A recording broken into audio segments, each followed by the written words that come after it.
Okay?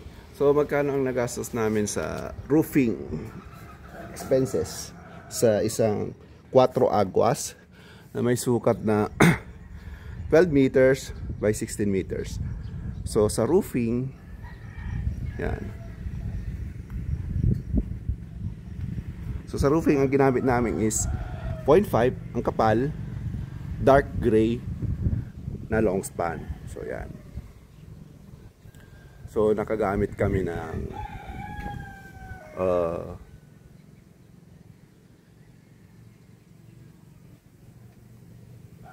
21 pieces na 21 feet.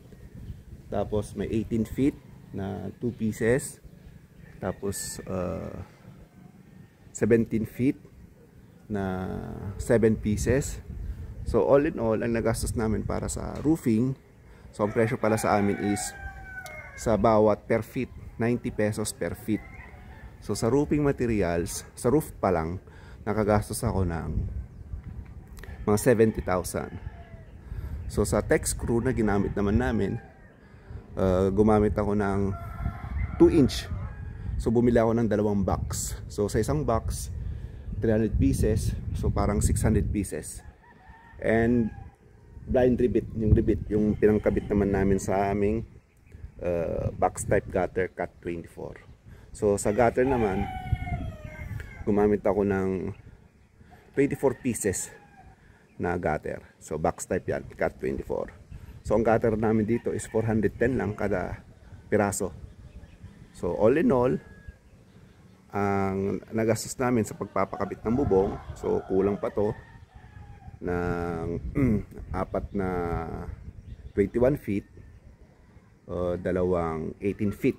So tapos ano pa, yung ridge roll, yung ilalagay sa gitna yan, para hindi tumagas. So yan siya. So all in all, labor and material cost sa isang 12 by 16 meter na roofing na long span ang ginamit, dark gray na may kapal na 0.5, is around 150,000 pesos. So 50,000 lang yung labor cost niya, yung pagpapakabit ng bubong, and yung material cost naman niya is 100,000. So ang dimension nito is 12 meters by 14 meters. So kasama na dyan yung long span, yung gutter, yung ridge roll, yung pinangdidikit sa dalawang yero, yan, ridge roll lang nilalagay dyan, mga blind rivet, yun. So yun, sumabot siya ng 150,000. Okay? Yan. So yan.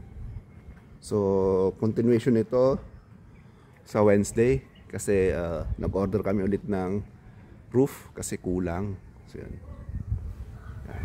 So ang delivery pala sa amin dito is 2 days. So pag nag-order ka ngayon, so 2 days darating na siya. So rekta sa planta. So taga planta na nagdi-deliver. So yun lang. Thank you.